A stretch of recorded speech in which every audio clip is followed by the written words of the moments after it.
Bismillahirrahmanirrahim. Assalamualaikum warahmatullahi wabarakatuh. Alhamdulillahirabbil alamin. Nahmaduhu wa nasta'inuhu wa nastaghfiruh wa na'udzu billahi min syururi anfusina wa min sayyiati a'malina. May yahdihillahu fala mudhillalah wa may yudlilhu fala hadiyalah. Asyhadu an la ilaha illallah wa asyhadu anna Muhammadan abduhu wa rasuluh. Qala Allah Ta'ala fi kitabihil karim, a'udzu billahi minasyaitonir rajim. Bismillahirrahmanirrahim. Wal 'asri innal insana lafi khusrin illa alladziina aamanu wa 'amilus shalihati wa tawasaw bil haqqi wa tawasaw bis sabr. Shadaqallahul 'azim. Pertama dan utama, marilah kita panjatkan puji syukur kita kehadirat Allah Subhanahu wa Ta'ala yang telah memberikan kita berbagai rahmat, berbagai nikmat, terutama nikmat sehat, nikmat sempat dan juga nikmat iman, sehingga kita bisa sampai di akhir-akhir Ramadan ini menjalankan ibadah puasa dan juga ibadah-ibadah yang lainnya di bulan Ramadan dengan sebaik-baiknya.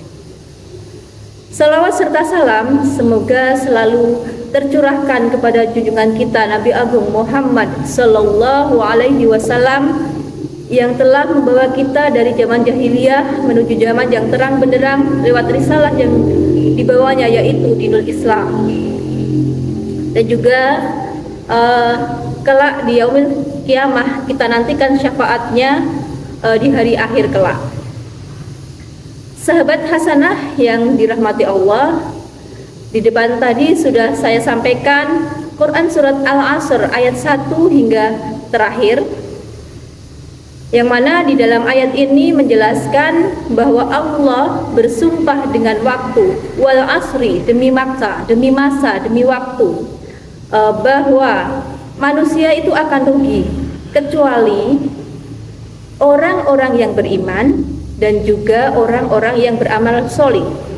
Jadi orang dengan kriteria tersebut, orang yang beriman, iman itu ada di rukun iman, ada iman kepada Allah dan seterusnya.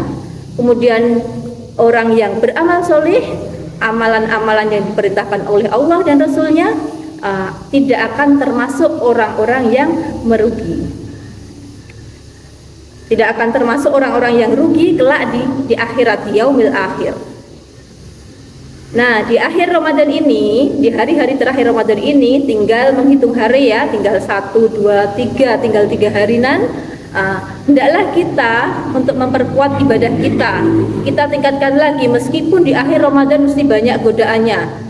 Sudah suasana lebaran, jadi lebih banyak godaannya. Padahal di akhir-akhir Ramadan itu, kalau Rasulullah dan para sahabat itu semakin mengencangkan ikat pinggangnya. Yang dimaksudkan adalah semakin menguatkan ibadahnya di akhir-akhir Ramadan, dan juga itu sebagai rasa syukur kita diberi nikmat umur oleh Allah dengan dipertemukannya Ramadan tahun ini. Sahabat hasanah yang dirahmati Allah, Rasulullah SAW mengajarkan kita agar menggunakan waktu hidup kita itu dengan sebaik-baiknya.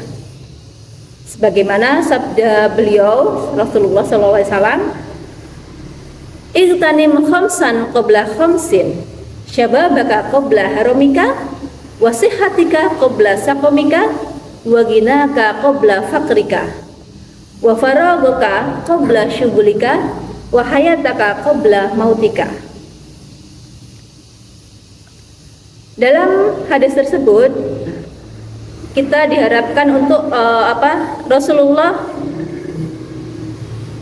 mengajarkan kepada kita untuk memanfaatkan 5 perkara sebelum 5 perkara. Apakah itu? Yang pertama adalah masa mudamu digunakan untuk apa? Nah, masa mudamu sebelum datang masa tuamu. Kita, apalagi ini anak-anak ya, anak-anak khususnya terkhusus santri Robani, Gunakan sebaik mungkin masa-masa muda kalian, masa kecil muda kalian itu sebagai bekal untuk nanti kelak di akhirat. Jangan merasa ketika masih kecil berpikirnya nanti saja berbuat baiknya, nanti kalau sudah dewasa, nanti kalau sudah tua kayak ibuku, kayak ayahku, kayak mbahku. Nggak bisa seperti itu. Jadi karena kita nggak tahu ajal itu kapan menjemput, jadi kita harus segera bersiap. Gunakan masa mudamu sebelum nanti menyesal di masa tuamu nanti. Kemudian yang kedua yaitu sehatmu sebelum sakitmu. Kamu gunakan apa waktu sehatmu? Ketika kita sehat, segeralah untuk beribadah kepada Allah. Ibadahnya itu jangan ditunda-tunda, gunakan dengan baik. Karena ketika kita merasa sakit, baru kita merasa, oh enak ya kalau sehat itu ya, ternyata ibadah di saat sehat itu ternyata lebih enak ya daripada ketika kita sakit. Makanya Rasulullah menganjurkan kita untuk ayo gunakan masa sehatmu itu untuk apa? Daripada sebelum kamu datang masa sakitmu, karena kita nggak selamanya juga sehat, ada kalanya tiba-tiba sakit dan sebagainya. Yang ketiga, kayamu sebelum miskinmu. Nah, kondisi orang akan berbeda-beda, kadang kaya di atas, kadang kaya dan juga kadang juga miskin. Nah, kekayaan yang kita peroleh, yang diperoleh itu dari mana? Dari hal-hal yang halal ataukah yang haram? Dan juga ketika sudah memperolehnya, kita kemanakan? Kita berikan atau kita kita kemanakan harta itu? Dengan cara yang halal juga atau dengan cara yang haram juga? Nah, harta yang sudah kita peroleh, kalau kita sudah memperolehnya dengan harta yang dari usaha-usaha yang halal, akan lebih baik kita gunakan untuk bersedekah, untuk hal-hal yang diperintahkan oleh Allah Subhanahu wa taala. Karena hakikat harta kita itu adalah harta yang disedekahkan, bukan harta yang hanya sekedar dikumpul-kumpulkan saja. Kemudian yang keempat yaitu waktu luangmu sebelum waktu sibukmu, atau waktu luangmu sebelum kesibukanmu. Nah, gunakan ketika kita memiliki waktu luang, gunakan untuk tetap harus ada niat beribadah, itu harus tetap niat ya. Gunakan sebaik mungkin untuk beribadah kepada Allah, karena nanti ketika kita sibuk, kita akan beralasan, wah aku sibuk sehingga sholatku akhirnya mundur-mundur, molor-molor. Harusnya sholat zuhur jam 11:30-an, akhirnya sampai sholat zuhur jam 2-an, 2:30, bahkan hampir mendekati waktu asar. Kemudian yang kelima yaitu hidupmu sebelum matimu.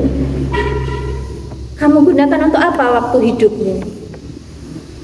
Nanti ketika sudah mati, baru sudah terputus amalnya, baru akan, ya Allah kembalikan aku ke bumi lagi. Padahal tidak akan bisa kita ketika sudah mati kita minta sama Allah untuk kembali ke bumi untuk beramal ibadah, kita sudah tidak akan bisa.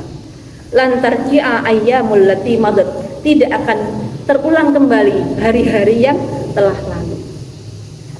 Mungkin itu saja yang bisa saya sampaikan pada hasanah di hari ini. Mohon maaf atas kekurangannya. Fastabiqul khairat.